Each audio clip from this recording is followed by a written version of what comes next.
केपी ओली कसैको गुन्डा बन्नु छ, शेरबहादुर गुन्डा बन्नु छ, प्रचण्ड गुन्डा बन्नु छ, उनका गुन्डा भनेर उनकै देशबाट लडे हुन्छ हैन। अब तपाईको अमेरिकन स्वार्थ वा चिनिया स्वार्थ, रसियन इन्डियन स्वार्थको निम्ति हाम्रो भूमि किन शिकार बनाउने? केपी को र शेरबहादुरको जो गिरोह छ नि, यो गिरोहलाई चाहिँ तपाईको चकनाचुर पार्नुपर्छ, होइन भने यो लडाईँ सम्भव छ। इन्डियाबाट किनेर काम चलाएको देशले हैन एमसीसी ले बनाउने चार्जले केपी क्षमताको प्रसारण लाइनमा चाहिँ त्यो फ्लो गर्ने ल्याउने कहाँबाट? एमसीसी को दस्तावेज त संविधानभन्दा माथि गयो।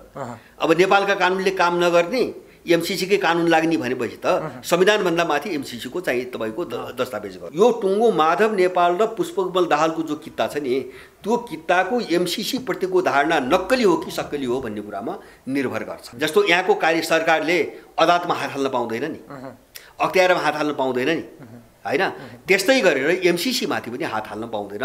उनले एमसीसीलाई त्यो मान्यता दिलाउने र त्यसपछि अर्को सरकार बन्यो भने पनि यसलाई रद्द गर्न नमिल्ने गरी यिनीहरूले संसदबाट पास गराउन खोजिरहेछ। नेपालको काम भनेको यसलाई संसदको साधारण बहुमतबाट पारित गरिदिने, त्यसपछि नेपाल सरकारको एक कौडीको भूमिका छैन, प्रष्ट रूपमा त्यहाँ किटान गरेको छ। अमेरिकन सीआईए को कब्जामा नियन्त्रणमा वैधा कानुनी रूपमा नियन्त्रणमा लगेर यहाँ चाहिँ ठुलो चाहिँ सैन्य तालिम केन्द्र बनाइदिन्छ। एमसीसी पारित भयो, अन्यथा अवस्थामा एमसीसी पारित भयो भने चिनिया रेलको यो प्रसङ्ग बन्द भयो भन्ने बुझे हुन्छ। पुटिनलाई निम्ता दिने, चिनिया रेलका कुरा गर्ने, त्यो मान्छेलाई बहकाउने, बाहिर मान्छेका आँखा त यता दौडाउनु पर्यो नि, तर काम चाहिँ सीआईएको गर्छ। एमसीसीले जो अवधारणा सम्झौता पत्रमा लेखेर जति पनि चिज लागेको छ नि, त्यसभित्र भएका अवधारणा र व्याख्याहरूका बारेमा नेपालले कुनै प्रश्न नउठाउने। यो पारित भएको भोलिपल्टदेखि सीआईए र ईयू का एजेन्टहरूको पनि दुर्दशा सुरु हुन्छ। मैले बुझेको यहाँको विद्युत प्राधिकरणको सट्टा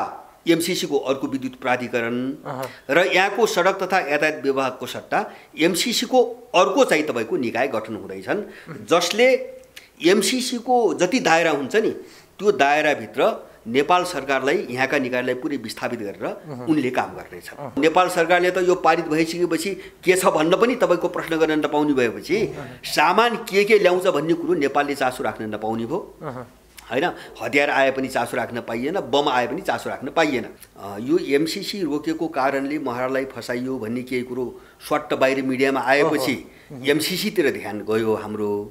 यो भन्दा पहिले यस्तो गुपचुप ढंगले यिनीहरूले अगाडि बढाएका रहेछन्। म अब यसलाई बुझ्नको निम्ति अलिकति त्यो ब्याकग्राउन्डका केही बुदाहरू मात्रै म चाहिँ राख्छु, किन एमसीसी के हो भन्ने कुरा सबै नेपालीले बुझ्ने एकदम जरुरी भयो।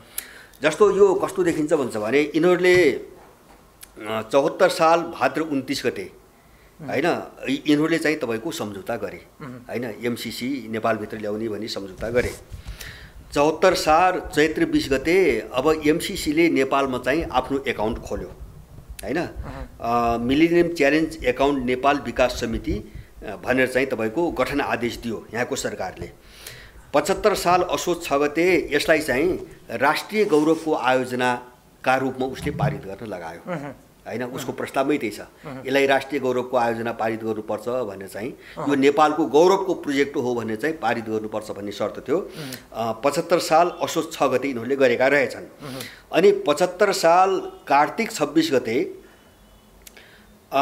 कानुन न्याय तथा संसदीय मामिला मन्त्रालयले एमसीसी को सम्झौतालाई नेपालका कानुनभन्दा माथि रहने गरी संसदको साधारण बहुमतबाट पारित गर्ने निर्णय गरेको रहेछ। यहाँ पहिले नै निर्णय भइसकेको छ हैन। अब यो एमसीसी को प्रस्ताव अनुसार यो संसदमा गएको त यो निर्णय अनुसार गएको हो। अनि 75 साल माघ 25 गते एमसीसी सम्झौतालाई संसदबाट पारित गर्नका लागि मन्त्री परिषदको बैठकबाट स्वीकृत गरिएको छ हैन, क्याबिनेटले स्वीकृत गरेको छ। त्यतिबेला कानुन मन्त्री को थियो? भानुभक्त ढकाल होला, एमालेकै एकेपीकै सरकार थियो अरे। भानुभक्त ढकाल मान्छे पनि चिनिराखे बेटरै होला। अनि सुनो, मन्त्री परिषदको त्यो स्वीकृति अनुसार सुन्नुस् है, मन्त्री परिषदको स्वीकृति अनुसार हाम्रो संविधानमा 2/3 प्रावधानबाट पारित गर्नुपर्ने, संसदको 2/3 प्रावधानबाट मतबाट पारित गर्नुपर्ने भनेर जो दुईटा बुदा राखिएका छन्। जुन बुदा के हुनुहुन्छ भने एउटा शान्ति र मैत्री सन्धि, एउटा प्राकृतिक स्रोत तथा त्यसको उपयोगको बाँडफाँड सम्बन्धी सन्धि संसदको 2/3 ले पारित गर्नुपर्छ भनेर 279 नम्बरको धारामा लेखिएको छ। त्यसलाई काटेर यिनले के गरे भन्छ भने यो दुईटा व्यवस्था संसदको सामान्य बहुमतबाट पारित गर्ने भनेर चाहिँ मन्त्री परिषदले स्वीकृति दिएको छ। माने उनीहरूले अब संविधानको धारैमाथि एट्याक गरे यहाँ आएर। अनि चाहिँ तपाईँको यो के अरे चाहिँ 2075 मा प्रतिनिधि सभाको नियमावली, एउटा नियमावली त्यहाँ संशोधन गरिरहेको रहेछ।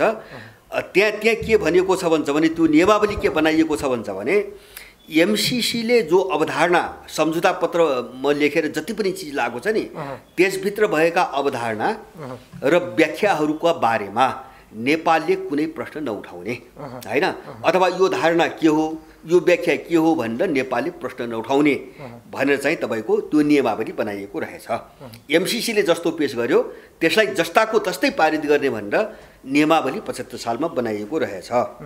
र अब त्यो परियोजनाको उद्देश्य किटान के गरेको छ, ऊर्जा व्यापारको साथसाथ रणनीतिक सडक सञ्जालको विकास गर्ने भनेर रणनीतिक सडक सञ्जाल भनेको छ। यो कुरो चाहिँ तपाईको मैले भनेको कुरो कहिले भयो भन्छ भने प्रदीप गेवाली अमेरिका जानु अगाडि पोहोर पुसमा जो गए नि, यति काम अब संसदमा लग्ने मात्रै काम बाँकी राखेर जम्मै काम गराएर उसले के गर्यो भन्छ भने प्रदीप गेवालीलाई बोलायो र इन्डो पेसिफिक रणनीतिभित्र केन्द्रीय महत्त्वको भूमिका नेपालले निर्वाह गर्ने भनेर उसलाई चाहिँ हस्ताक्षर गरायो।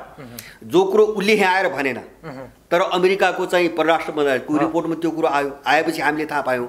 भनेपछि अब यहाँ के देखिन्छ भन्छ भने यो सबै प्रक्रिया पुरा गरेर र एमसीसीले लेखेको जो दस्तावेज छ त्यसलाई हुबहु पारित गर्ने, त्यसमाथि कुनै प्रश्न नउठाउने भन्ने कुरा समेत क्याबिनेटबाट पारित गराइसकेपछि उनीहरूले त्यो इन्डो पेसिफिकमा सही गराए।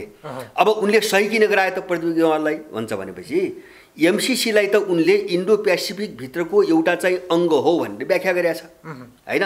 जस्तो त्यो एमसीसीको सीईओले पनि त्यही भनेको छ। अब यसमा दुईटा पाटो हेर्नु मैले बुझेको, एउटा चाहिँ एमसीसीको जो सम्झौता छ यसमा ध्यान दिनुपर्ने तीनटा कुरा छन्। यो सम्पूर्ण सम्भाव्यता अध्ययन अमेरिकाले गर्यो हैन, कहाँ के कसो गर्ने, यो सबै सम्भाव्यता अध्ययन अमेरिकाले गर्यो, नेपालले होइन। नेपालको कहाँ के आवश्यकता छ भन्ने यो आएको छैन, हामीले यो बुझ्नु जरुरी छ। अमेरिकाको निम्ति कहाँ के आवश्यक छ त्यो अनुसार यसले प्रस्ताव तयार पार्यो। अनि उसले के लेख्यो भन्छ भने यसलाई भारतले अनुमोदन गरेको हुनुपर्ने भनी लेख्यो त्यहाँ सम्झौतामा। अब भारतले अनुमोदन गर्नुपर्ने किन लेख्यो त भन्छ भने यहाँ नक्कली कुरा गर्न त ग्रिडको कुरा गर्छन्, ग्रिड जोड्ने, विद्युत ग्रिड जोड्ने भन्छन् हैन। जस्तो 400 केबी प्रसारण लाइनको कुरा आइरहेछ नि, 400 केबी प्रसारण लाइनमा पास हुने बिजुली उत्पादन हुन नेपाललाई 50 वर्ष लाग्छ हैन। अहिले चाहिँ 1200 मेगावाट छ, 1200 मेगावाट छ। त्यसले नपुगेर इन्डियाबाट किनेर काम चलाएको देशले हैन एमसीसीले बनाउने 400 केबी के अरे चाहिँ क्षमताको प्रसारण लाइनमा चाहिँ त्यो फ्लो गर्ने ल्याउने कहाँबाट हैन। नेपालसँग एउटा पनि प्रोजेक्ट छैन। भएका नदी सबै यिनले बेचिसकेका छ। महाकाली बेचिसके, अपर कर्णाली बेचे, अरुण बेचे, अब कोशी गण्डकी उहिले बेचेको हो। भनेपछि 4000 चाहिँ झनै 4000-5000 किलोवाट मेगावाट चाहिँ बिजुली चाहिन्छ हैन। अब त्यो पनि नेपालको आवश्यकता पुरा भइसकेर बेच्ने कुरा गर्ने हो भने अब त्यो चाहिँ उसले बनाउने ट्रान्समिटरको निम्ति 10,000 मेगावाट बिजुली उत्पादन गर्नुपर्छ नेपालमा, जो चाहिँ 50 वर्ष पनि सपनामा देख्न सकिन्न। भनेपछि यो प्रोजेक्ट यहाँ छ। अब त्यो भारतसँग चाहिँ अनुमति स्वीकृति इन्डियाले अनुमोदन गर्नुपर्ने प्रस्ताव किन राख्यो भन्छ भने इन्डो पेसिफिक जो रणनीति छ नि त्यसको जो सैन्य गठबन्धन हो हैन, जो सेक्युरिटी चाहिँ गठबन्धन छ नि त्यसको सदस्य छ इन्डिया हैन। क्वाड पनि बनाएको छ हैन, जसमा अमेरिका, जापान, अस्ट्रेलिया र इन्डिया 4वटा देश सदस्य छन्। त्यसकारणले अब इन्डियाले अनुमोदन त आफ्नो रणनीतिभित्र गर्छ, त्यतिकै त गर्दैन। फेरि त्यो ग्रिडमा सम्झौता मात्रै होइन, यो मान्छेहरूलाई भ्रम छ यहाँ। त्यहाँ के भनेको छ भन्छ भने यो सिङ्गो प्रस्तावलाई इन्डियाले समर्थन गर्नुपर्छ भनेछ हैन। त्यो नेपालसँग चाहिँ विद्युत ग्रिडको विषयमा सम्झौताको कुरो मात्रै होइन, अब यो सिङ्गो प्रस्ताव छ इन्डियन र अमेरिकन रणनीतिबाट आएको हुनाले उसले समर्थन त गर्ने भयो नि हैन। अनि नेपाल कहाँ तान्यो त भन्छ भने त्यो क्वाडमा तान्यो, इन्डिया थ्रु भएर अब क्वाडमा तान्यो। किन इन्डिया चाहिँ सेक्युरिटी चाहिँ गठबन्धनको सदस्य छ इन्डो पेसिफिकको। अब यो ढङ्गले यिनीहरूले प्रस्ताव पारे नेपालको काम के त भन्छ भने अब नेपालको काम के त म अलिकति तिनी बुदाहरूमा पछि जाउँला। ठीक छ। नेपालको काम भनेको यसलाई संसदको साधारण बहुमतबाट पारित गरिदिने, त्यसपछि नेपाल सरकारको एक कौडीको भूमिका छैन, प्रष्ट रूपमा त्यहाँ किटान गरिएको छ। त्यहाँ के भनिएको छ, केसम्म भनिएको छ भन्छ भने संसदबाट पारित भयो भने अब यो सम्पूर्ण काम एमसीसी नेपाल भनेर एमसीसीले बनाएको बोर्डले गर्छ, नेपाल सरकारले गर्दैन। अझ उल्टो त्यहाँ त कस्तो छ भन्छ भने अब एमसीसीको यो पारित भएर काम अगाडि बढ्यो भने त्यसका बारेमा कुनै जानकारी लिन चाहेमा नेपाल सरकारले एमसीसीसँग लिखित रूपमा स्वीकृति लिनुपर्छ भनेको छ सरकारको काम। अब भोलि यो पारित गरिसकेपछि यसको विषयमा जान्न त एमसीसीसँग लिखित स्वीकृति लिनुपर्ने रहेछ। भनेपछि यिनीहरूले संसदबाट एक खालको जस्तो हामीले चाहिँ जस्तो कुनै सम्पत्तिहरू चाहिँ पास गर्दाखेरि हामीले चाहिँ राजीनामा भन्छौँ नि, यिनीहरूले संसदबाट राजीनामा गर्दैछन्, सबै यो एमसीसीको हातमा राजीनामा गर्दैछन्। एमसीसीको प्रावधानले त्यही भनिरहेछ। अब म अलिकति यसलाई अब अरू छलफलमा जानुभन्दा अगाडि म बुदा मात्रै सुनाइन्छु। त्यहाँ के लेखेको छ भन्छ भने अब यहाँ धारा उपधारा सबै डिटेलमा छन् मसँग। एउटा एमसीसी प्रस्तावमा उल्लेखित अवधारणा र व्याख्यामा नेपाल सरकारले छलफल प्रष्टीकरण र थप व्याख्या गर्न नपाउने, यो नपाउने भनेर यिनीहरूले सही गरिसकेका छ। मैले भने नि यस विषयमा कुनै क्वेसन नगर्ने भनेर यिनीहरूले क्याबिनेटबाटै पारित गरिसकेका छ। एमसीसीले मागेका भूभाग र स्रोतहरू बीचमा अर्को कुरा गर्न नपाउने गरी कानुनी रूपमै स्वामित्व हस्तान्तरण गर्ने। त्यो प्रस्तावमा के छ भन्छ भने एमसीसीले प्रस्ताव तयार पारेको अनुसार जल जमिन जङ्गल जुन भूभागको एमसीसीले मागेको छ हैन, त्यसलाई सम्बन्धित मन्त्रालयहरूले हैन पछि चाहिँ त्यसलाई आफ्नो स्वामित्वमा फर्काउन नपाउने गरी हस्तान्तरण गर्नुपर्ने, त्यसमा पनि यिनले सहमति गरिसकेका छ हैन। माने त्यहाँभित्र नेपाल सरकारले अब चलखेल गर्न पाउँदैन। मैले भनेको आफ्नो भूभागभित्र पनि हो, आफ्नो भूभागभित्र, किन त्यो उसको नियन्त्रणमा जाने भयो, एमसीसीको नियन्त्रणमा जाने भयो जति भूभाग माग्छ। अब अर्को चाहिँ एमसीसी परियोजनाका बारेमा नेपाल सरकारले कुनै जानकारी लिन चाहेमा एमसीसीबाट लिखित अनुमति लिनुपर्ने। विद्युत ट्रान्समिसन लाइन र सडक सञ्जाललाई सञ्चालन गर्न एमसीसीका नियम अन्तर्गत समानान्तर निकायहरू बन्ने। अब त्यहाँ सम्झौतामा त्यहाँ के भनेको छ भन्छ भने जस्तो ट्रान्समिटर लाइन बनाएपछि यसलाई चलाउनको निम्ति ईआरसी भन्ने एउटा संस्था चाहिँ त्यहाँ गठन गरिएको छ हैन, जस्तो यहाँको विद्युत प्राधिकरण जस्तो। अब त्यस्तै गरेर त्यो सडक सञ्जाललाई सञ्चालन गर्नुको निम्ति के अरे आरएसएन भन्ने के अरे रणनीतिक सडक सञ्जाल हैन, स्ट्रेटेजिकल रोड नेटवर्क भनेर उनीहरूले त्यहाँ एउटा चाहिँ समिति बनाएका छन्। र त्यहाँ व्यवस्था के छ भन्छ भने यी दुवै निकायलाई स्वतन्त्र रहने गरी नेपालले चाहिँ मान्यता दिनुपर्छ भनेको छ। र यहाँको विद्युत प्राधिकरणको सट्टा एमसीसीको अर्को विद्युत प्राधिकरण र यहाँको सडक तथा यातायात विभागको सट्टा एमसीसीको अर्को चाहिँ तपाईँको निकाय गठन हुँदैछन्, जसले एमसीसीको जति दायरा हुन्छ नि त्यो दायराभित्र नेपाल सरकारलाई यहाँका निकायलाई पुरै विस्थापित गरेर उनले काम गर्नेछन्। त्यो कुरो चाहिँ सम्झौतामा किटान गरियो। अर्को एमसीसीका नाममा नेपालको कानुन बाहिर छुट्टै खाता हुने र त्यसले ब्याङ्किङ कारोबार तथा ब्याज अमेरिकाको हुने, त्यसले गर्ने ब्याङ्किङ कारोबार तथा ब्याज अमेरिकाको हुने र उनको एउटा एकाउन्ट छ त्यहाँ के भनेको छ भने त्यसबाट आउने ब्याज पनि अमेरिका जान्छ हैन। अनि त्यसले ब्याङ्किङ कारोबार गर्ने भनेको छ, त्यसलाई व्याख्या गरिएको छैन। भनेपछि ब्याङ्किङ कारोबारको नाममा एमसीसीले जे पनि गर्न पाउने भयो, तर त्यो ब्याङ्क अकाउन्ट के छ भन्छ भने नेपाल सरकारको तपाईँको पकडभन्दा बाहिर छ। त्यो एमसीसीले स्वतन्त्र ढङ्गले सञ्चालन गर्छ। ठीक छ।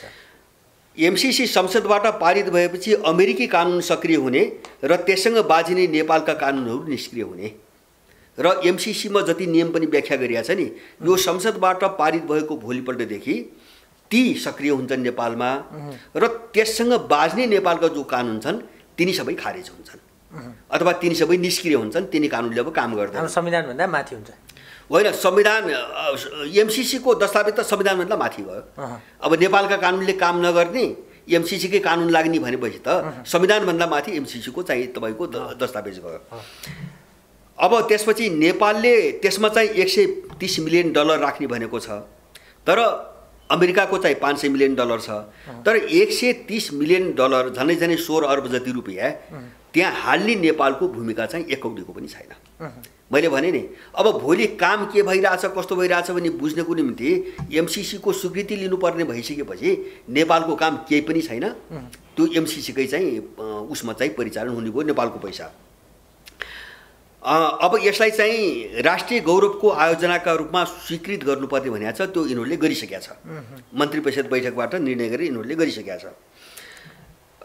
सडक र विद्युत सम्बन्धी वित्तीय नियम र परिचालन नियमहरू एमसीसीले बनाउने नेपालका नियमहरूले काम नगर्ने।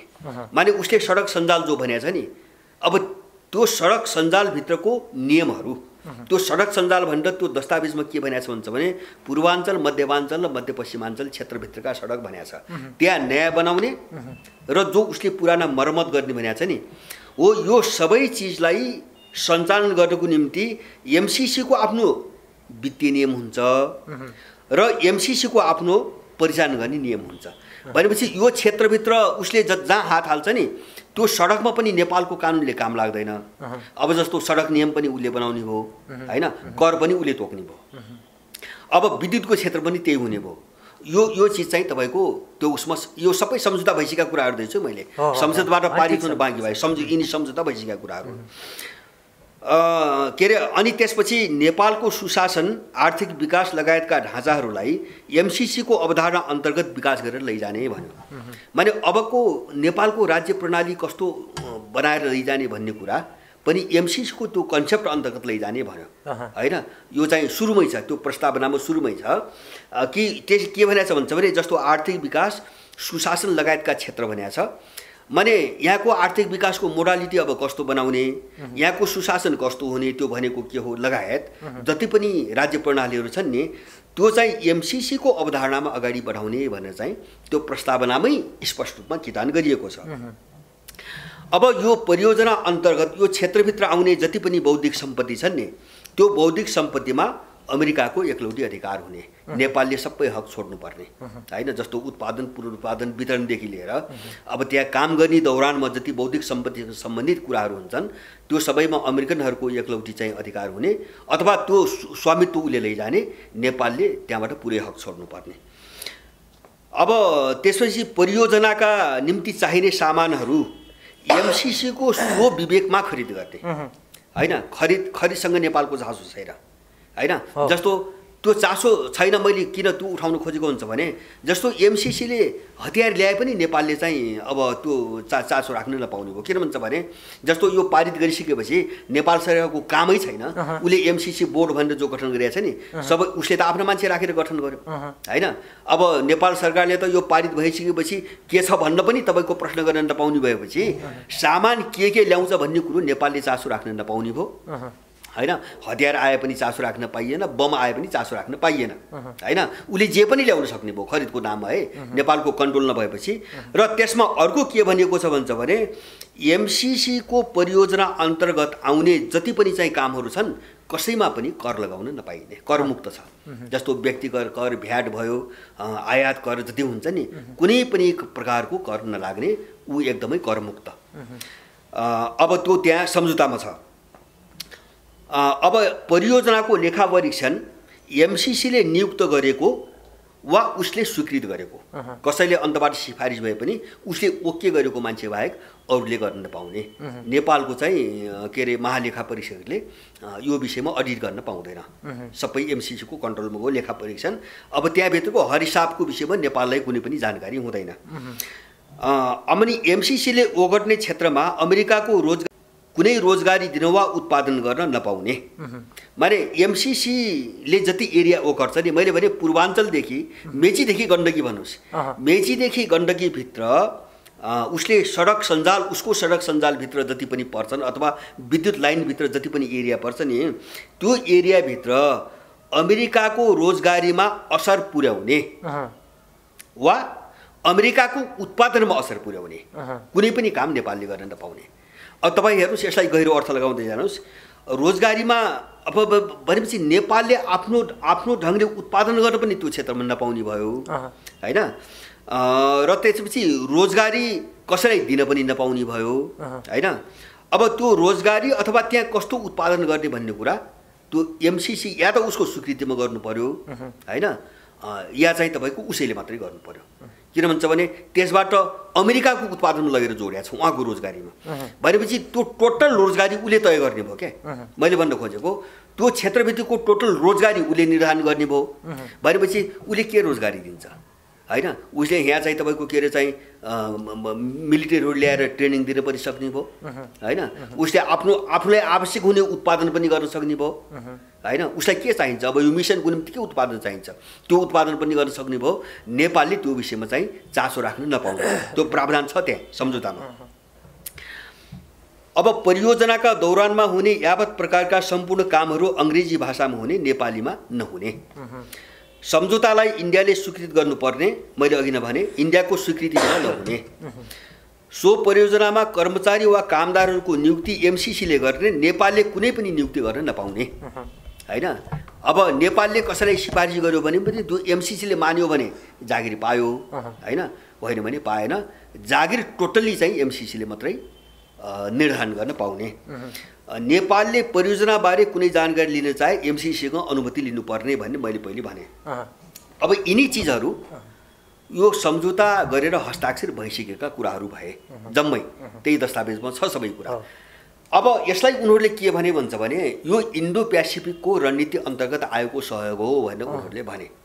भनेपछि एमसीसी त एउटा चाहिँ फौजी रणनीतिसँग जोडेर आयो हैन। जस्तो इन्डो पेसिफिकलाई उनले के भनेका छन् भन्छ भने यो चीनको काउन्टरको निम्ति चाहिँ बनाइएको रणनीति हो भनेर उनले स्पष्ट रूपमा भनेका छन् हैन। जस्तो विशेष गरेर चाहिँ साउथ चाइना सी, दक्षिण चीन सागरलाई देखाएर सिङ्गो हिन्द प्रशान्त क्षेत्रमा जो चीनको खतरा अथवा चाहिँ प्रभाव बढ्यो नि त्यसलाई रोक्नुको निम्ति, त्यसलाई काउन्टर, त्यसको प्रतिरोध गर्नुको निम्ति इन्डो पेसिफिक चाहिँ तपाईँको रणनीति सङ्गठित गरिएको हो भनेर उनीहरूले प्रश्न भनेका छन्।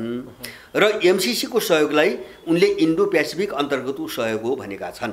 र त्यति मात्रै होइन, अब यो प्रावधानले त्यही देखाउँछ मैले बुझेको। जस्तो मैले बुझेको के भन्छ भने जस्तो एमसीसी जस्तो चाहिँ एमसीसीले के भन्यो भन्छ भने अब जस्तो विद्युत ग्रिड छ नि, यो लप्सीफेदी, रातामाटी हुँदै हेटौँडा, दमौली र बुटोल हैन, पाल्पा हुँदै बुटोल जो भन्यो यो ठ्याक्कै चिनिया रेलको लाइन हो। जो चिनले रेल बनाउने भन्यो नि हैन, जस्तो केरुङ काठमाडौँ, अब जस्तो लप्सीफेदी र रातामाटी त काठमाडौँ पर्यो, काठमाडौँ, अनि यहाँबाट बुटोलबाट पाल्पा हुँदै लुम्बिनी जाने हो उसको रेल। ठ्याक्कै त्यसलाई नियन्त्रण गर्ने वा त्यसलाई हुनै नदिने। किन यो पारित भयो भने चिनिया रेल आउँदैन। मैले बुझेको किन आउँदैन भन्छ भने यहाँ प्रावधान के भन्यो भन्छ भने यो एमसीसीले ओगटेको क्षेत्रभित्र उनको स्वामित्वमा जाँदैछ। यिनले संसदबाट पारित गरेर उसको स्वामित्वमा दिँदैछन्। त्यस कारणले उसको स्वामित्वभित्र आएको इलाकामा नेपाल सरकारले कुनै पनि प्रश्न उठाउन नपाउने भनेर त सम्झौता गरिएको छ यहाँ। त्यस कारणले एउटा कुरो चिनिया रेल चाहिँ रोक्ने डिजाइनमा आए यिनीहरू होइन। इन्डियाको समर्थन त्यही हो, इन्डियाको समर्थन लिनुपर्ने भन्ने कुरो त्यही हो। जस्तो इन्डिया त चाहिँ बिआरआईसँग सहमत छैन नि हैन, चिनिया रेल त नेपालमा छिर्नै हुन्न भन्ने छ।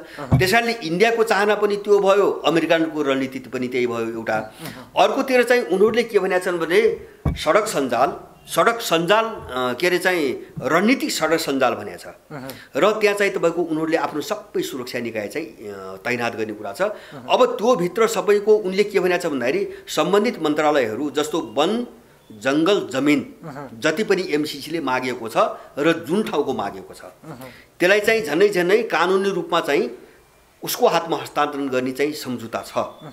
यो भयो भने यहाँ के हुन्छ, त्यो एरियाभित्र अमेरिकाले के गर्छ भन्ने कुरो त यहाँ त नेपाल सरकारले त चासो राख्नु त पाउने भयो। उसले सैन्य तालिम पनि दिने भयो त्यहाँभित्र, किन उसको भूमि हुने भयो त्यो हैन। उसले चाहिँ अरू कुनै चाहिँ हतियारजन्य उद्योग पनि चलाउन सक्ने भयो, उसको जमिन हुने भयो हैन। अथवा उसले अरू यस्तै कुनै काम गर्ने भयो हैन। किन नेपालले त टोटल्ली हातै काटेर हस्तान्तरण गर्नुपर्छ भनेको छ प्रस्तावमा, र त्यसमा यिनले सिग्नेचर गरिसकेका छन्।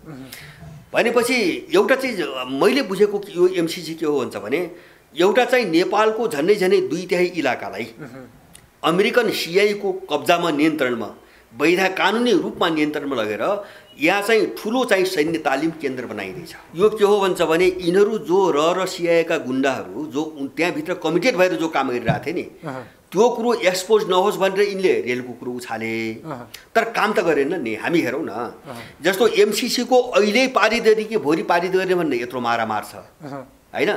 तपाईको त्यो चाहिँ रेलको कुरा कहिलेबाट हो? केपीले उठाएको अघिल्लो प्रधानमन्त्री हुँदाखेरि, तर त्यसको कुनै प्रक्रिया पनि अगाडि बढाएनन् र बरु के भयो भन्छ भने यो पछिल्लो कार्यकालमा आइसकेपछि रेलको कुरो उठ्दाखेरि नेपालबाट प्रस्ताव राखेको त केरुङ काठमाडौँ मात्रै हो। यिनले त लुम्बिनी अघिल्लो कार्यकालमा लुम्बिनी र चाहिँ के अरे चाहिँ पोखराको कुरो त छोड्या छ नि, त्यो त चिनियाहरूले पो उठाएको कुरो अहिले, नेपालको तर्फबाट उठेको त छैन। अनि जस्तो उनीहरूसँग चाहिँ इन्धन आयात गर्ने चाहिँ कुरा गरे अघिल्लो कार्यकालमा, अहिले सी आउँदाखेरि त्यो चाहिँ एजेन्डै गएर होइन।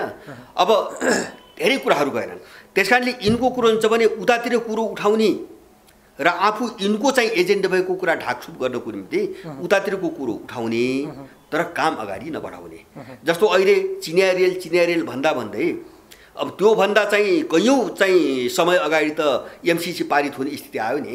एमसिसी पारित भयो भने त त्यो सबै ब्लक भइसक्यो भने होइन। जस्तो उसको त्यो सम्झौता हेर्दाखेरि त त्यो भूभाग सबै उसले कन्ट्रोल गरिसकेपछि अब रेलको कुरो त बन्द नभयो, अब त्यहाँ त लडाइँ सुरु हुन्छ होइन।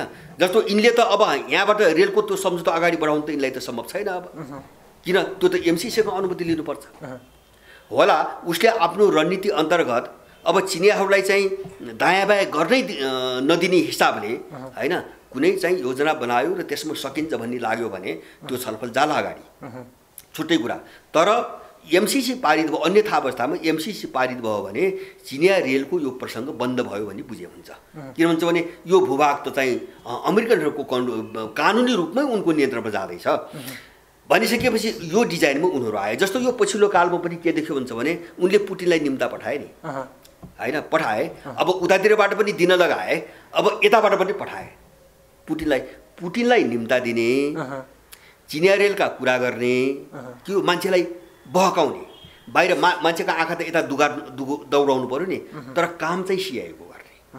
भित्रभित्र लगेर मैले जो सुनाएँ नि, यिनले चाहिँ लगातार चाहिँ तारन्तार महिनामा चाहिँ बैठक बसेर यिनले कति काम पहिले गरिसकेको छ। एमसिसीको कुरो त संसदको कुरो त बल्ल संसदमा आइसकेपछि त हामीले थाहा भयो होइन।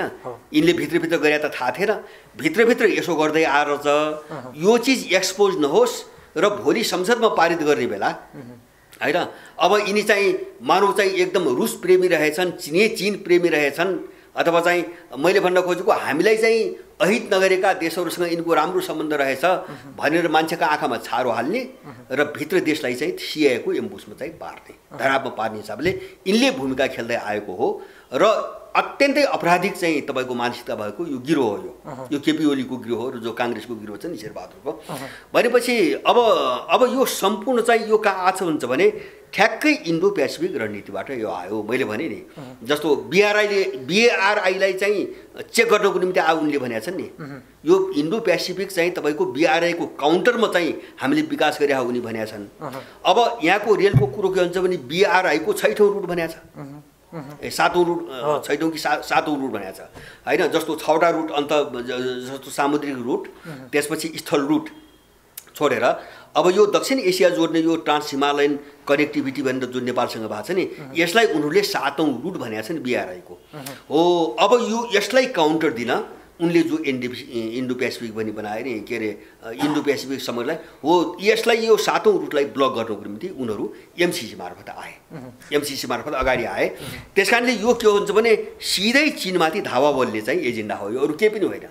चीन अब हाम्रो देशको त आफ्नो कुरो छँदैछ होइन। मेरो भनाइ के हुन्छ भने केपी ओली कसैको गुन्डा बन्नु छ, शेरबहादुर गुन्डा बन्नु छ, प्रचण्ड गुन्डा बन्नु छ, उनका गुन्डा भनेर उनकै देशबाट लडे हुन्छ होइन।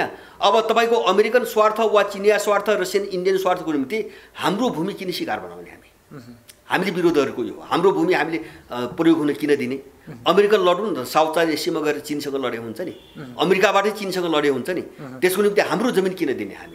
हाम्रो विरोध त्यहाँ हो।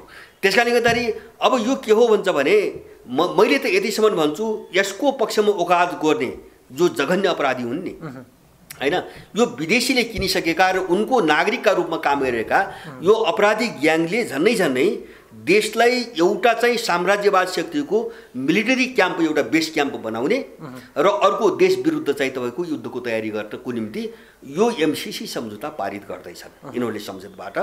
र अब यो संसदबाट किन पारित गर्दैछन्? जस्तो यस्तो अनुदान त चीनले पनि त 56 अर्ब दिन्छौ भन्यो नि, हैन? योभन्दा अगाडि पनि त यस्ता अरबका अनुदान त धेरै देशबाट आएका थिए, भोलि पनि आउने होलान्। तर यो नै संसदबाट किन पारित गर्नुपर्ने प्रावधान राखियो? अर्थ यही हो। यो अपराधी मानसिकताबाट आएको छ भन्ने कुरो बुझिनै यहीबाट हो। यो किन राख्यो त भन्छ भने यसलाई संवैधानिक मान्यता दिलाउन प्रयास गरिरहेका छन्। संवैधानिक मान्यता दिलाइसकेपछि त यो त अर्को सरकारले खारिज गर्न त पाउँदैन, किन संविधानै चेन्ज हुन्छ यसबाट संविधान चेन्ज हुन्छ, नेपालका कानुन निष्क्रिय हुन्छन् र यसले संविधानको तहको मान्यता संवैधानिक जस्तो एमसीसीले संवैधानिक अङ्गको मान्यता पाउँदैछ। जस्तो यहाँको सर्वोच्च अदालत, अख्तियार, महालेखा परीक्षक छन् नि, त्यही सरहको मान्यता पाउँदैछ, हैन? त्यो पाइयो भने यहाँको कार्यपालिकाले त्यसलाई छुन मिल्दैन। जस्तो यहाँको सरकारले अदालतमा हात हाल्न पाउँदैन नि, अख्तियारमा हात हाल्न पाउँदैन नि, हैन? त्यस्तै गरेर एमसीसी माथि पनि हात हाल्न पाउँदैन। उनले एमसीसीलाई त्यो मान्यता दिलाउने र त्यसपछि अर्को सरकार बन्यो भने पनि यसलाई रद्द गर्न नमिल्ने गरी यिनीहरूले संसदबाट पास गराउन खोजिरहेछ। जस्तो अब अस्ति भर्खरै चिनिया राजदूतावासले नि एमसीसीकै सम्बन्धमा पत्रकार सम्मेलनमा एउटा जानकारी दिनुभयो। नेपालले कुनै पनि देशको सहयोग चाहिँ स्वतन्त्र रूपले लिन सक्ने हैसियत छ, लिन सक्छ भनेर जुन किसिमको चिनिया राजदूतको भनाइ आयो एमसीसी यति बेला सचिरहेको बेलामा, चिनिया राजदूतको त्यो भनाइलाई हामी कसरी बुझ्ने? चिनीले के बुझ्यो यो विषयलाई? होइन, मैले यस्तो हुन्छ, मैले चिनियाहरूले त्यो आपत्ति जनाएको पनि बुझेको छु। जस्तो उनीहरूको त्यो बोल्ने कूटनीतिक भाषा त्यही हो, हैन? यो आर्थिक विकासका लागि मात्र हो भनेको छ। मात्र भन्ने शब्द छ, यसको मतलब उनले मात्र भन्ने त्यो शब्द किन जोडेथे? उनले पढेका त छन् नि, प्रस्ताव त पढेका छन्, हैन? त्यो मात्र किन जोड्यो भन्छ भने यो आर्थिक विकासका लागि आएको छैन है भनेको हो त्यो, नत्र त्यो मात्रको आवश्यकता छैन, हैन? अब दोस्रो भाषा उनको राजदूतको के छ भन्छ भने यदि यो नेपालको हितमा छ भने, नेपालको हितमा छ भने भन्ने शब्द जोडेर त्यसलाई एउटा चाहिँ तपाईँको प्रश्नवाचक चिन्हमा राखेको छ त्यहाँ, हैन? प्रश्नवाचक चाहिँ दायरामा राखेको छ भने नेपालको हितमा छैन भने उनको आफ्नो बुझाइ त्यही हो। तर नेपाललाई भने के भन्छ भने तिमीहरूले अध्ययन गर भने हो। त्यो नेपालको हितमा छ भने भनेको त तिमीले अझै राम्ररी हेर, अथवा यो आर्थिक विकासका लागि मात्र हो भने, हैन? भनेपछि त्यो हो कि होइन राम्ररी बुझ र तिम्रो विवेकले गर भन्यो। अब उनको विरोध छ भन्ने कुरो कुनै शङ्कै छैन। त्यसमा पनि के हो भन्छ भने अब उनकै विरुद्धमा यो सङ्गठित भएको हुनाले, यो एमसीसी प्रोजेक्ट आएको हुनाले अब चाइनिजहरू यसप्रति सकारात्मक छन् भन्ने यो हावादारी हास्यास्पद कुरा हो। र एउटा बाहिरको देशले, त्यो पनि चिनियाहरूले अब चाहिँ जस्तो अमेरिकनले गरे जस्तो, हैन, इन्डियनले गरे जस्तो उनीहरू गर्दैन। तर यसको रिएक्सन त भोलि देखाउँछ, हैन? अब यसको रिएक्सन कहाँ देखाउँछ त भन्छ भने जस्तो म एउटा सम्झाउँ, यही एमसीसी, मलाई अहिले यो एमसीसीको चर्चा आएपछि म स्पष्ट भएँ। चिनिया राष्ट्रपति नेपाल आएको बेला चीन विरुद्ध गतिविधि गर्नेहरूको हामीले हाडखोर पनि बाँकी राख्दैनौँ भने नि, हामी बाँकी राख्ने छैनौँ भने नि हो। त्यति कठोर भाषा नेपालमा आएर, हैन? जस्तो देखेर त यहाँका दलालहरू, यो इन्डो पश्चिमा दलालहरूले चीनका विरुद्धमा चाहिँ देखिने गरी साह्रै ठुलो काम त गर्न सकेका छैन नि, हैन? भित्रभित्र सुराकी गर्ने, फ्री तिब्बत मुभमेन्टलाई अलिकति बढावा दिने भए केही गर्न सकेका छैन। तर यस्तो ठाउँमा आएर, हैन, यस्ता मामुली खालका थाङ्ने मान्छेहरूको बिचमा उभिएर त्यो हाडखोर भाँचिदिने राष्ट्रपतिले, हैन, त्यो पनि चिनको राष्ट्रपतिले किन गर्यो भन्ने कुरो मैले अहिले बुझेँ। किन उनले एमसीसीलाई लक्षित गरेर बोले हुन् यसमा मलाई कुनै पनि शङ्का छैन। किन यस्ता फ्री तिब्बतका सानातिना गतिविधि त सधैँ हुँदै आएका छन्। तिनलाई लिएर त्यति ठुलो पदको मान्छेले त्यो भाषा बोल्न आवश्यक थिएन। र एमसीसी जुन तयारीका साथ आउँदैछ नि, उनको सङ्केत त्यही हो। र मलाई के विश्वास छ भन्छ भने यो पारित भएको भोलिपल्टदेखि सीआईए र ईयूका एजेन्टहरूको पनि दुर्दशा सुरु हुन्छ। मैले बुझेको यति हो, हैन?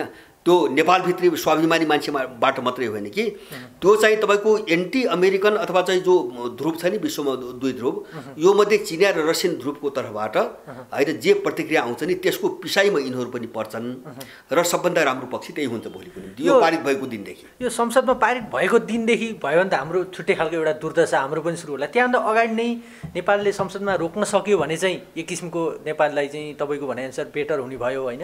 त्यसको लागि चाइनाले नेपालमा फेरि कुनै त्यस्तो कूटनीतिक माध्यम मार्फत उसको आफ्नो प्रभावले यो उसलाई चाहिँ संसदबाट रोक्न सक्ने सम्भावना कतिको छ? होइन यस्तो उनीहरूले आफ्नो तर्फबाट गरिरह होलान्, अब गरिरह जस्तो लाग्छ मलाई है। जस्तो यो माधव नेपालहरूको स्वर होइन, अब यो चाहिँ माओवादी पन्थीहरूको अब भीम रावलहरूको होला अथवा चाहिँ केही सरसल्लाह त गरिरह होलान्, नगर्ने कुरो भएन। अब त्योभन्दा पनि महत्त्वपूर्ण चिज के हो भन्छ भने अब सायद चिनियाहरूले यो पारित गरे भने पनि हाम्रो निम्ति बाटो खुल्छ भन्ने उनको मानसिकता भयो जस्तो बुझ्छु मैले होइन। पारित नगरे नेपालको हितमा छ होइन, तर पारित गरे भने हाम्रो निम्ति बाटो खुल्छ। किन भन्छ भने यस्तै प्रस्ताव भोलि रसियाबाट पनि आउँछ, यस्तै प्रस्ताव चीनबाट पनि आउँछ, त्यसपछि यिनको दुर्दशा त्यसपछि सुरु हुन्छ होइन। अब दिएनन् भने चाहिँ तपाईँको अब यिनी मुठभेडमा जानुपर्छ, किन अमेरिकन त मुठभेडको निम्ति आएको छ होइन। जस्तो फिलिपिन्समा आफ्नै देशका विरुद्ध त्यो मेगासेसे भन्ने गद्दार अमेरिकन सेनाको पक्षमा चाहिँ लडेर अनि त्यसैको नाममा त्यही गद्दारको नाममा मेगासेसे पुरस्कार राखेको छ नि अमेरिकाले। हो त्यही कि मेगासेसे बन्नु पर्यो अब यहाँ होइन, कि मेगासेसे बन्नु पर्यो होइन भने चाहिँ यिनी उम्किने बाटो मैले चाहिँ देख्दिनँ। यिनी चेपाउमा पर्छन्, त्यो त्यसरी खुलेर गए पनि यिनी चेपाउमा पर्छन्।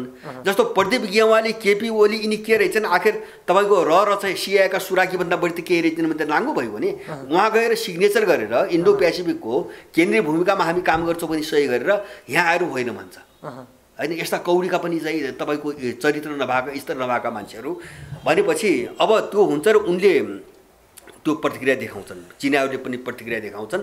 चिनिया राष्ट्रपतिको सङ्केत पनि यसैप्रति थियो अब यिनले जो गरिरहेछन्। र यो यो यो पोइन्टमा यो व्यापार पनि थियो, जस्तो इन्डिया कन्ट्रोल गर्ने पोलिटिकल मिसन मात्रै नभएर व्यापार पनि थियो। यिनको शुद्ध मिसन चाहिँ तपाईँको चीन विरुद्ध एउटा ठुलो चाहिँ सैन्य स्टेसन बनाउने हो र त्यो बन्छ। यो पारित भएको भोलिपल्टैदेखि बन्छ, किन उनले चाहिँ सडक सुरक्षाको अवधारणा पनि त्यहाँ लेखेका छन् होइन। भने त्यो सडक सञ्जालभित्र उनको आर्मी बस्दैछ, चाहे त्यो सिभिल ड्रेसमा बसोस्। र यसमा अर्को डरलाग्दो कुरा के छ भन्छ भने मैले अघि नै भने उनले बनाउने ट्रान्सफर्मरको सुरक्षाको निम्ति त्यसलाई परिचालन गर्न उनले इआरसी नामको एउटा विद्युत प्राधिकरण बनाउँदैछन् आफ्नो नेपालको कानुनभन्दा बाहिर एमसिसीको कानुनभित्र। र अर्कोतिर उनले जो रणनीतिक सडक सञ्जाल भनेको छ त्यसलाई सञ्चालन गर्नको निम्ति उनले चाहिँ अर्को एउटा विभाग बनाउँदैछ नेपालको कानुन बाहिर। र अब चाहिँ यहाँ अनौठो के छ भन्छ भने त्यो उसमा चाहिँ ऊ छैन, ती दुईटा निकाय र एमसिसी नेपालबाट जाने वा यो प्रोजेक्ट पुरा भयो भने नेपाललाई हस्तान्तरण गर्ने कुरा छैन सम्झौतामा। त्यो 5 वर्ष सकेर अमेरिकाको हातमा दिने भन्ने कुरा छैन, उनीहरू सधैँको निम्ति यहाँ बस्ने कुरा छ। र मैले के बुझ्छु भन्छ भने मैले बुझ्छु मात्र यथार्थ के हो भन्छ भने जस्तो मैले सुरुमा भने नि जस्तो 400 केबी प्रसारण लाइनको विद्युत प्रसारण लाइनको निम्ति बिजुली त नेपालमा त छैन, अहिले पनि इन्डियाबाट किनेर काम चलाएको देश भनेपछि उनीहरूले त्यसमा पास हुने विद्युत उत्पादन नहुँदासम्मको कुरालाई बङ्ग्याएर किन व्याख्या चाहिँ नेपालले गर्न नपाउने कुरा मैले सुनाएँ नि होइन। अब योसँग सम्बन्धित कुनै पनि मामिला व्याख्या नेपालले गर्न नपाउने र यसबारेमा कुनै सोधखोज पनि गर्न नपाउने भनेपछि उनीहरूले त्यो सबै आफ्नो चाहिँ योजना पुरा नहुँदासम्मको निम्ति उनी ननिस्किने योजनामा चाहिँ यिनी सबै स्वतन्त्र निकाय बनाइरहेछन्। र अब सडक सुरक्षाको कुरा उठाएका छन्। अब सडकमा चाहिँ उनको मिलिटरी हुन्छ ठाउँ ठाउँमा। मैले भने मेचीदेखि 3टा विकास क्षेत्र, पहिलोको विकास क्षेत्र है मध्यमाञ्चल, पश्चिमाञ्चल र मध्यपश्चिमाञ्चल भनेको छ दस्तावेजमा, त्यो हेर्दाखेरि गण्डकीदेखि मेचीसम्म ओगर छ। अब यो सबै क्षेत्रभित्र अमेरिकन सैनिकहरू चाहिँ हरेक ठाउँमा तैनात गर्ने योजनामा आइरहेछन्। र झनै झनै नेपाल कहाँ पुग्यो त भन्छ भने यो पारित भएको दिनदेखि जो इराकलाई जो चाहिँ उनको सैन्य नेतृत्वले घेरेको छ नि अहिले होइन। जस्तो अस्ति एउटा घटना भयो नि त, अब त्यही स्थिति आयो नेपालमा आउने भयो। जस्तो यो कासिमको हत्यापछि, सुलेमानीको हत्यापछि इराकको संसदले इराकबाट सबै अमेरिका निकाल्नु भन्यो, तर अमेरिकाले त छोड्दैन किन सम्झौता गरेको छ। सम्झौतामा पहिल्यै फसाछ मान्छेहरूलाई किनेर। अमेरिकाले त त्यहाँ संसद त निरीह भयो नि त अब, किन संसदभन्दा माथि त अमेरिकन सेना छ त्यहाँ। भने इराकबाट जसरी अमेरिका अब हट्दैन, संसदले पारित गरे पनि हट्दैन, त्यसै गरेर अब नेपालले चाहेर पनि एमसिसी हट्दैन। अब यो पारित हुने बित्तिकै त उनको त सारा शक्ति त यहाँ केन्द्रित त हुन्छ, उनको सेना केन्द्रित हुन्छ, उनको सारा मेकानिजम केन्द्रित हुन्छ। भनेपछि अब यो अवस्थामा देशलाई लग्ने एउटा चाहिँ यो योजना हो एमसिसी। र यसलाई चाहिँ मेरो सुझाव त के हुन्छ भने जस्तो त्यहाँ अहिले विवाद छ, अब जस्तो माओवादीहरू छन्, अब प्रचण्डको त मैले भन्न सक्दिनँ, भरोसा गर्न सक्दिनँ, अरू सबै एक ढिक्का छन्। एमालेभित्र एउटा पङ्क्ति त्यसको विरुद्धमा छ। त्यो केपी ओलीको गिरोहको नेतृत्वमा रहेको पार्टीलाई टुक्र्याउने चाहिँ आँट गरेर पनि यो प्रस्ताव रोक्नुपर्छ, मेरो भनाइ त्यही हो। नत्र भने यिनीहरू पनि शिकार त भोलि हुन्छन् नि, उम्किन त पाइएन नि। यो देश विरुद्ध चाहिँ आएको प्रस्ताव हो पनि भन्ने, अनि देशभन्दा पार्टी माथि राखेर भोटिङमा गयो भने त यिन त यो सबै नक्कली खेल हो भने बुझिन्छ पनि। भीम रावल देवगुरुङ जति छन् नि यो सबै नक्कली खेल हो भने बुझिन्छ हैन। देश ठुलो कि अब पार्टी भन्ने त प्रश्न उनको अगाडि आएर महाकाली सन्धिको हो चाहिँ देखायो नि एमसीले हो होइन होइन, त्यहाँ त जानै पर्छ, त्यहाँ त जानै पर्छ। यदि चाहिँ देशकै निम्ति कुरा गर्ने हो भने महाकाली सन्धिको बेला जो भयो नि त्यो त जानै पर्छ। र केपीको र शेरबहादुरको जो गिरोह छ नि यो गिरोहलाई चाहिँ तपाईँको चकनाचुर पार्नुपर्छ, होइन भने यो लडाइँ सम्भव छैन। जस्तो सुभाष नेमाङलाई केपी ओलीले किन, सुभाष नेमाङ त सिआइएको एजेन्ट हो, त्यो त दुनियाँलाई थाहा छ, त्यो एमालेलाई पनि थाहा छ, काङ्ग्रेसलाई पनि थाहा छ, अरूलाई पनि थाहा छ। सुभाष नेमाङले सिआइएको काम गर्छ, पेसेवर रूपमा काम गर्छ। त्यस कारणले सुभाष नेमाङ आयो भने चाहिँ यो प्रक्रिया अगाडि बढ्ने भयो, अर्को आयो भने त रोकिन पनि त सक्ने भयो। जस्तो अहिले छलफलका भएको नामहरू जस्तो अग्नि सापकोटा आयो भने त रोकिन पनि सक्ने भयो होइन। जस्तो कृष्ण महराको, अब कृष्ण महराको प्रकरण के हो म भन्छु भने, यद्यपि कृष्ण महरालाई मैले चोखो भन्दैन, त्यता नजाउँ होइन। उनले यिनै साम्राज्यवादसँग मिलेर धेरै अपराध गरे छन् देशको विरुद्धमा, यही केसमा मात्र त्यही फल भोग्या हुन्। मैले यो केसको मात्रै कुरो गरौँ, यो केसमा चाहिँ उनले अरू पनि होइन, यो पारितै गर्नुहुन्न भने पनि होइन, कृष्ण महरालाई त्यो ढङ्गले बढाइ चढाइ पनि नगरौँ। उनले के हो भनेको हुन्छ भने यो अलिकति विवाद के अरे आएको हुनाले यसलाई अलिकति छलफल गरेर मात्रै अगाडि बढाउँ र अहिले नबढाउँ भन्ने उनले रोके। अब त्यो रोक्नु गलत थियो भन्ने कुरो त केपीले त पछि बोले नि त, दुईचोटि बोले नि त केपी ओली। अब म यतिसम्म बनाइदिन्छु कि कृष्ण महरालाई त्यो एम्बुसमा पार्ने तारतम्य मिलाउन होइन, वर्षमान र उसको श्रीमती वनसरी घरती, उतातिर एमालेतिर अग्नि खरेल उनकी श्रीमती, त्यसपछि गगन थापा होइन, जुन पत्रकार गएको छन् नि त्यो गगन थापाको चाहिँ तपाईँको च्यानल हो, त्यो अनलाइन च्यानल हो। यो सबै ग्याङले तारतम्य मिलाएर वर्षमानहरू त केपीसँग सल्लाह गरेर सिङ्गापुर पुगेका छन् त्यो बेला, त्यो घटनाभन्दा अगाडि उनीहरू अमेरिका पुगेका छन् र सबै ठाउँ छलफल गरेर कुरो फाइनल भएपछि अब त्यो आयोजना गरिएको छ होइन। त्यसको एउटै काम हो उसलाई सभामुखबाट हटाउने, अरू केही होइन। कृष्ण महरा कुनै क्रान्तिकारी देशभक्त हो भनेर होइन, एमसिसी अगाडि बढाउनु पर्यो होइन, त्यही मिसनमा गएका हुन्। र अब त्यो स्थिति भोलि जस्तो अहिले यो पार्टीभित्र जो सभामुखको रडाको यी पार्टी बैठक भएर संसदै चाहिँ नचल्ने स्थिति आइरहेछ नि, यो के हुन्छ भने सभामुख सिआइएको हुने कि नहुने छ। यसमा जित चाहिँ कसको हुन्छ खासमा, कसको होला होइन, यस्तो छ। अब यसमा चाहिँ मैले अघि नै भने नि, माधव नेपाल पक्षको र प्रचण्ड पक्षको यो चाहिँ तपाईँको अहिले बाहिर देखिने भूमिका यदि सक्कली हो भने एमसिसीको हकमा यदि सक्कली हो भने सुभाष नेमाङलाई सभामुख बनाउन सम्भव छैन, उनको मत पुग्दैन होइन। जस्तो अहिले सचिवालयमा पनि त केपीको 3 मात्रै छ भने आयो नि, होइन उनको नक्कली कुरा हो। र जस्तो प्रचण्डले बीचबीचमा भूमिका खेल्छन् नि, किन युद्धकालमा त तिनैसँग लागेर अपराध त गरेका छन्, अनि यहाँ फसाइदिन्छु उहाँ फसाइदिन्छु, अख्तियार चाहिँ तपाईँको फाइल उल्टाइदिन्छु, हेगमा पुर्याइदिन्छु भन्न थालेपछि अनि प्रचण्ड चाहिँ लौ हुन्छ त भन्न सक्छन् होइन। त्यस्तो अवस्था आयो भने सुभाष नेमाङै हो, अर्को हुँदैन होइन। होइन भने सुभाष नेमाङ सहज ढङ्गले हुन चाहिँ गाह्रो छ। त्यस कारणले मैले भन्न खोजेको यो टुङ्गो माधव नेपाल र पुष्पकमल दाहालको जो कित्ता छ नि, त्यो कित्ताको एमसिसी प्रतिको धारणा नक्कली हो कि सक्कली हो भन्ने कुरामा निर्भर गर्छ। अहिलेको त अब यो सत्तारूढ दलभित्र तपाईँले भने जस्तो माधव कुमार प्रचण्ड र ओलीको साथसाथमा एउटा राष्ट्रपति फ्याक्टर पनि लगभग अहिले हरेक किसिममा महत्त्वपूर्ण हुने गरेको छ। त्यो फ्याक्टर चाहिँ के हुन्छ यसमा, यो भूमिका राष्ट्र नै त्यसले पनि काम गरेको छ। जस्तो अहिले ओलीलाई असजिलो के हो भन्छ भने जस्तो तुम्बा हम्फेको कुरा आयो नि, यद्यपि सामान्य प्रक्रियाको हिसाबले मैले बुझेको यदि कृष्ण महाराज गइसकेपछि एउटा प्रक्रियाकै रूपबाट स्वस्थ रूपबाट राम्रो मानसिकता हुन्थ्यो भने त्यही तुम्बा हाम्फेलाई सभामुख बनाइदिए सबै कुरो सकिन्थ्यो हैन। उन त उसामुख त छन् नि, अनि त्यो मान्छेलाई किन फ्याँक्नु पर्यो? तर त्यो त चाहन्न। अब तुम्बा हाम्फे सिआईको नभएको होला हैन। अनि विद्या भण्डारीले चाहिँ तुम्बा हाम्फेको कुरा उठाइसकेपछि यो पछिल्लो कालमा अलिकति केही सङ्केत, अहिले मात्रै होइन कि यो पछिल्लो कालमा अलिकति केपी ओलीबाट अलिकति आफ्नो पृथक चाहिँ पहिचान विद्याले बनाउनु खोजेको जस्तो केही सङ्केत देख्छु।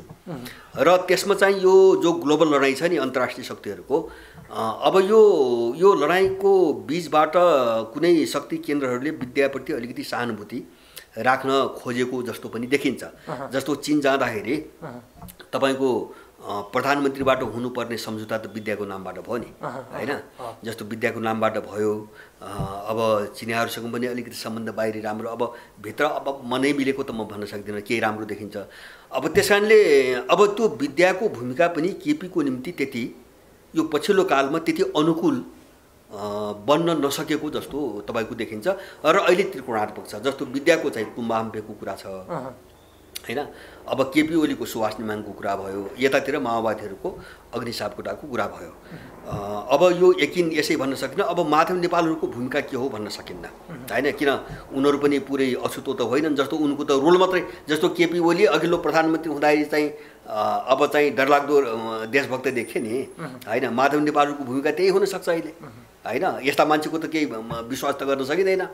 तर पनि मलाई के लाग्छ भन्छ भने अहिले यो ध्रुवीकरण जो भित्र भएको छ र मैले पाएको जानकारी, मैले सुनेका उनीहरूका केही मान्छेसँग बस्दाखेरि मैले पाएको सूचना अनुसार यो मुद्दा सितिमिति मिल्दैन। यो सभामुखको मुद्दा सितिमिति मिल्दैन। एउटा चाहिँ प्रचण्डलाई धम्काएर अब आतङ्कितै पारेर तँलाई ठेगा लगाइदिन्छौँ भनेर उनलाई झुकायो भने हुनसक्छ। माओवादी पनि त्यही छ।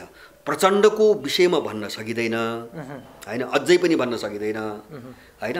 अरू माओवादी पनि एक ढिक्का छ भन्ने कुरो उनीहरूले मसँग गरेका छन् हैन। तर प्रचण्डले नै मुभ के गर्ने हो भनी चाहिँ अनिश्चित छ अझै पनि। अहिलेसम्म त अडानमा छन्। तर अब प्रधानमन्त्री पनि छोड्ने उनीहरूको डर के छ भन्छ भने यथार्थ पनि हो। केपीले बिस्तारै बिस्तारै एक्ल्याउँदै सबै माओवादीहरूलाई हालेर सिद्ध्याइदिने रणनीतिमा केपी ओली छ। केपी ओलीको ग्याङ त्यहाँ लागेको छ। किन एकताको नै जस्तो अपराधिक मानसिकताले भएको छ क्या हैन। जस्तो प्रचण्डको पनि एउटा चाहिँ कुमानसिकता थियो एकता गर्नुको पछाडि हैन। अब ओलीको झन् त्यस्तै थियो। ओलीको खास मैले बुझेको पनि के हो भन्छ भने उनकै मान्छेले मसँग भनेको जस्तो अब महरालाई गराए, अब प्रचण्डको दाहिने हात त भाँचियो नि हैन। अग्नि सापकोटाको चाहिँ ज्यान ग्यासमा मुद्दा चलिरहेछ। त्यो त कुनै पनि बेला फैसला हुनसक्छ। फैसला हुने बित्तिकै ऊ पनि जेल जान सक्छ हैन। यसरी एक्ल्याउँदै प्रचण्डलाई निरीह बनाएर समाप्तै पारिदिने डिजाइनमा अब चाहिँ केपी ओलीको गुट पहिलेदेखि लागेको हुनाले अब हामी बढी चाहिँ सतर्क छौँ भन्छन् उनीहरू। र त्यो यथार्थ पनि जस्तो लाग्छ मलाई।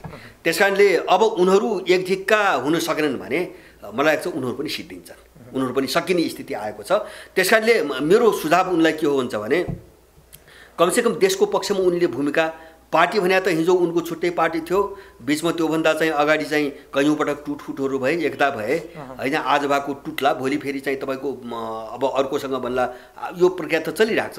तर देशको चाहिँ यो चाहिँ हितमा यिनले अडान राखे र त्यो अडानको कारणले यिनको पार्टी टुक्रियो भने पनि यिनले नेपाली जनताबाट जस पाउँछन्, यिनको छवि सुध्रिने मौका पाउँछ। त्यो भूमिका यिनले खेल्नुपर्छ भन्ने चाहिँ मेरो आग्रह छ। किन हुन्छ भने देशलाई यिनले निर्णायक रूपमा चाहिँ समाप्त पार्ने दिशातिर गयो केपी र शेरबहादुरको ग्याङ। देशलाई निर्णायक रूपमा नै अमेरिकन सेनाको कब्जामा हाल्ने दिशातिर गयो र यसको प्रतिरोधको निम्ति पार्टी फोड्नु पर्यो, आवश्यक भए विभाजनै गरे भए पनि यसलाई रोक्नुपर्छ भन्ने मेरो कुरा हो।